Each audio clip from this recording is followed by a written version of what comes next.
Hello two family, કેમ છો બધા? મજામાં? હું પણ મજામાં છું. હર હર મહાદેવ બધાને. ને કુલુભાઈ જો આપણે વાડામાં આવી ગયા હે, સાહેબ બી આવી ગયા હે ને બેસોનથી સોય બેઠી હે. આપણે પેલી સાઈડ તડકો હતો એટલે અત્યારે કિલો નાખી દીધો. ત્યાં સાહેબ તે બેઠી હે શાંતિથી ને સાહેબ હવે ખેતરમાં હેડ્યા. કાલમાં તમે પોણી વળી તું નાચો બાજરામાં વળવાનું તો સાહેબ જાય છે ફટાફટ બાજરામાં પોણી વારવા. ને અત્યારે વાગ્યા કેટલા 10 તો સાહેબને ફટાફટ ખાતર લઈને જવાનું છે. તો ખાતર નાખવાનું બાજરામાં નહીં બે પાઈ દે યુરિયા નાખી તો બાજરો વધી જાય તો આપણે ગેસ છેડે સારની કમી ના લીધે હાવ છીડ થઈ જઈએ જોવી ગમતી નથી. બટ હવે 1-2 મહિનામાં જો સાર બાજરો જેવો આવી જાય એટલે ફટ કરી ગેસ આપણી કમ્પ્લીટ થઈ જશે. ને ગેસને આ 10મો મહિનો ઉતરવા થયો ને હવે લગભગ 20 થી 25 દિવસ જેવું લાગશે. તો કમિંગ સૂન જ છે આપણું બેબી. તો હવે જોઈએ શું આવે છે. જે પણ આવે ભગવાનની શાંતિથી આવે. હમણાં તો બધું ડેન્જર જ અમારે હેડે. તો હવે શાંતિથી આવે તો સારું છે. 2024 તો મારા બગડી છે, ભયાનક છે. કોઈ ભયાનક એટલે એકદમ ડેન્જર જ છે બધી રીતે. એમ દવાખાનામાં કા તે બધામાં અમારા બધી તકલીફ જ છે. તો થોડો ઘણો સપોર્ટ કરજો. તો મળીએ હવે મોડા. જો આજે બાજરામાં પાછું પાણી ચાલુ કરી દીધું હોય. હજુ પેલા ત્યાં બાઇક પડ્યું એ એમાં પવાઈ ગયું બાજરામાં ને હજુ પાવર થોડો બાકી હતો કલાક ભર્યો. તો હું કહું આટલા ઓછી આ લેબડા ઓછી પીવાઈ જાય આજ. તો બીજું કાલ સવારમાં પેલું પી દી. તો પેલું પાયેલું તમને બતાવું હમણાં. ને જો આ પાણી આવે ઘા બોરનું પાણી એટલે એટલું બધું ઘા ના કહેવાય. તો આપણી મકાઈ ચીવડી થઈ ગઈ. આમાં કાં તો માથોડે મોટી થઈ ગઈ છે.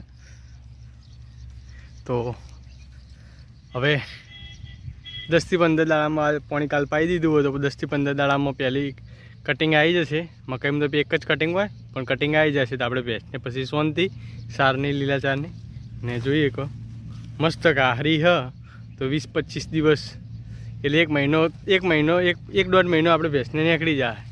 લોબ્બા હણીયા એટલે જો ને કાલ વિડીયોમાં જોયું હતું તો આ ખેતર પાયા વગર બાકી હતું. તો આ ખેતર આજ પવાઈ ગયું આખું. તો હવે બાજરામાં ખાતર નાખીને પાયું તો હવે ઘા જે પીળાશ પડે હીરો લીલો એકદમ લીલો થઈ જાય. ને હવે ઘા વધશે બરોબરનો તપ્પા દીધો. એ ખેતર પીવાઈ ગયું. પછી આ ખેતરમાં ચાલુ કર્યું તો હજી લેબડા ઉજીના આડા ચારા હીર્યા પીવાઈ ગયા ને પહેલાં ચારામાં કર્યું. તો હવે લાઇટ જતી રહી એટલે પહેલો એક ચારો પીવાઈ ગયો. હજુ આર્યા લગભગ હવે 10 ચારા બાકી છે. તો હવે કાલ સવારમાં વહેલો આવશે એટલે પાઈ દેશે. તો હવે આપણું બાઇક લઈને હવે આપણે હેડે ઘરે. જો હવે આપણે શોર્ટ વિડીયો કોમેડી બનાવીએ યુટ્યુબમાં એની તૈયારી થવા માંડી છે. ને મેડમ ને કુવામાં ને આપણે શોર્ટ વિડીયો ઊભો કર્યો તો મેડમ કંટાળ્યા. તો મેડમ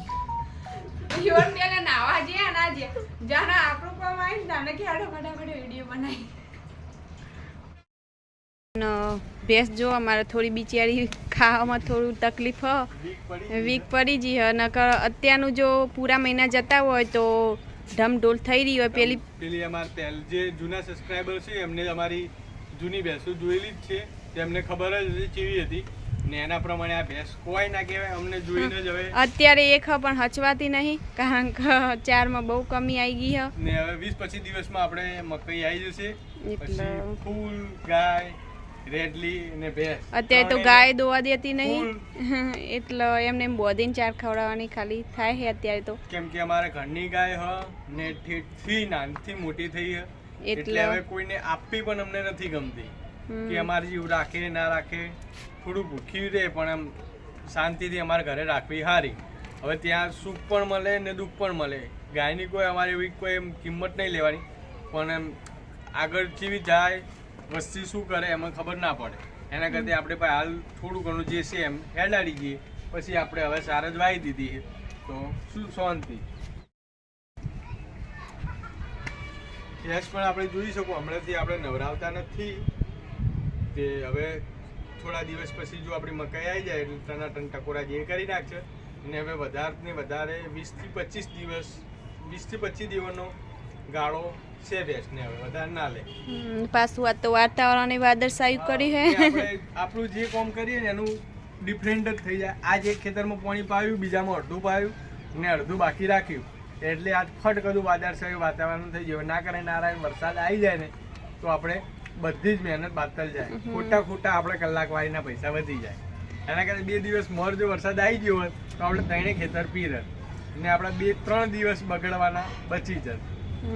તો હવે જે ભગવાન આપણી ઉપર ખરાબ કરવા લાગે ઈચ્છે જ છે, તો જે થાય થવા દઈએ ને તમારા બધાનો સપોર્ટ કરતા રહેજો. તો અમારી ભેંસ હવે વિયાવા થઈ ગઈ છે, 20-25 દિવસમાં વિયાઈ જશે. પછી થોડું અમારે જસ્ટ કે થોડું જોઈએ હવે ભેંસની જો હરખી કિંમત આવે તો વેચી પણ મારીએ ને ના આવે તો રાખીશું. કે હમણાં અમારે બહુ વખો સાહેબને નોકરી બી છૂટી ગઈ છે એટલે અત્યારે તો હાલ તો ફૂલ વખો હોય ને જોઈએ હવે કેવું થાય.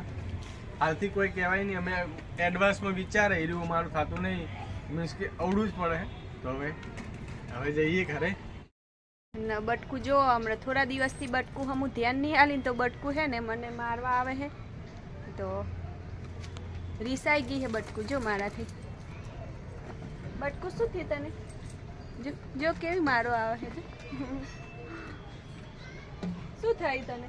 કીટા પાડી દીધી મારી હાથ તો બટકું એ. બટકું અમારા હવે મોટી થઈ ગઈ ને એટલે મસ્તી બહુ કાઢે છે. જો આ ત્રણની જણા અહીંયા ઘરે આપણો સમૂહમાં જમાડવા ચાલુ હતા. ભાઈબંધ સમજી વિચારીને ખાય હા.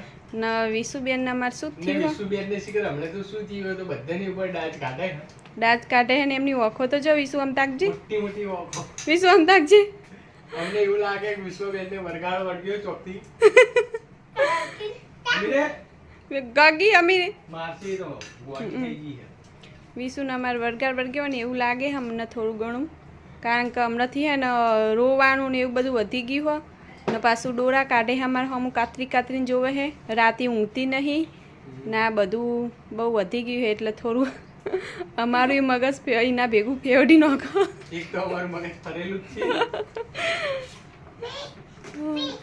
શું કુલિયન વાળી શું કરવું છે હવે? તો આજનો વિડીયો કેવો લાગ્યો કોમેન્ટમાં જરૂરથી લખજો. તમે બધા જુઓ તો છો પણ કોમેન્ટ કોઈ કરતું નથી, એટલે પ્લીઝ કોમેન્ટ કરવાનું રાખો તો અમને શું થોડો પ્રોત્સાહન મળે ને તમારા બધાની સપોર્ટની અમને જરૂર છે. તો અમારા વિડીયો તમને આ ગમતા હોય શેર કરજો, સબસ્ક્રાઇબ કરજો ને લાઈક કરજો ને થોડો જ સપોર્ટ કરજો. તો શું કે અમને થોડો સાથ મળે. તો આપણો વિડીયો આટલા સુધી પૂરો થાય છે. તો તમને ગમ્યો હોય તો લાઈક શેર ને સબસ્ક્રાઈબ ફટાફટ કરી દેજો. અને બધાને બાય બાય. જય માતાજી. જય માતાજી.